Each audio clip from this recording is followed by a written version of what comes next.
After living in Japan for just over a year, a common question people ask me is, would I move back there? And the answer is no, or rather, not yet. When I moved to Japan pretty impulsively back in November 2023, I initially moved there off the back of some fairly bad news earlier that year.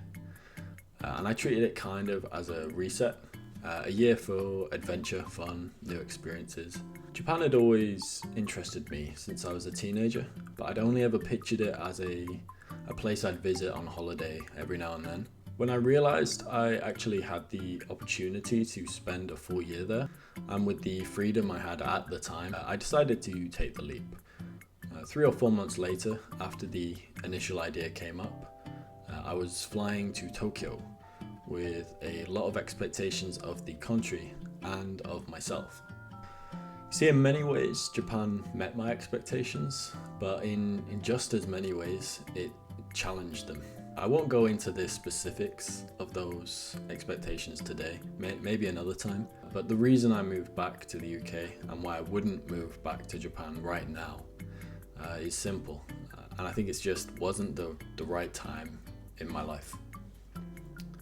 So these are the deciding factors for me that are currently holding me back from moving back to Japan.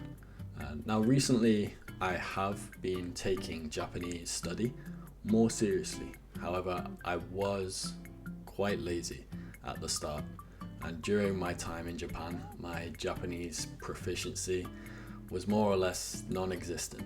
Unless you're lucky or have a niche skill or a desirable trade, I feel the majority of non-Japanese speaking foreigners, like me at the time, struggle to make a good sustainable living in Japan, at least in Tokyo, which is where I lived.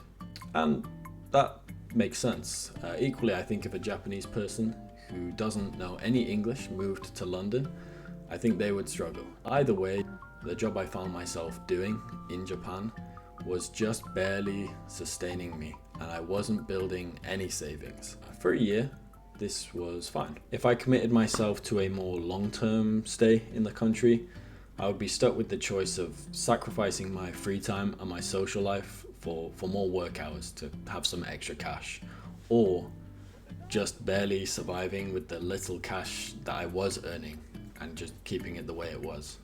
On the flip side, my girlfriend, who I met during my time in Japan, was just about to move to the UK, coincidentally, and conveniently only a couple months before my visa was due to expire. So I had to face that if I chose to renew my visa and stay longer in Japan, I'd be likely forfeiting our relationship, depending on whether or not you believe in long distance relationships. And I guess that wasn't something I was willing to give up at the time. Also, ultimately, I just don't think I'm mature enough to commit to a move yet, a permanent move to Japan.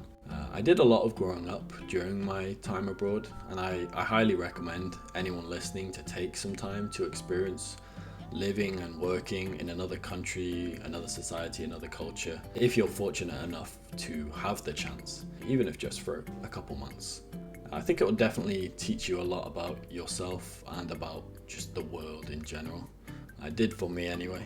I've also done a lot of maturing since my return to the UK. However, I'm still not where I'd want to be if I could choose when to revisit living in Japan. Finally, the job I was fortunate to get after my return to the UK has been treating me very well. The work-life balance is great, my co-workers are nice, and it seems like the wrong time to throw away what could be like a really good opportunity. That being said, I do recognize and kind of encourage the idea that work isn't everything, and that humans should work to live, not live to work. Don't get me wrong, I miss the food, safety, politeness, convenience stores, strong zeros, family chickies, warm summers, reliable transport, and the friends that I made along the way. And I can definitely see a time in the future where I move back to Japan. But if and when that happens, I want to be more prepared, emotionally, financially, and with my language skills. For now, I'm just focusing on learning Japanese, growing in my career, and just enjoying life where I am right now. Regardless of what the future holds, I'm grateful for the year I spent in Japan and the memories and connections I made there. It's definitely an experience I'll always carry with me.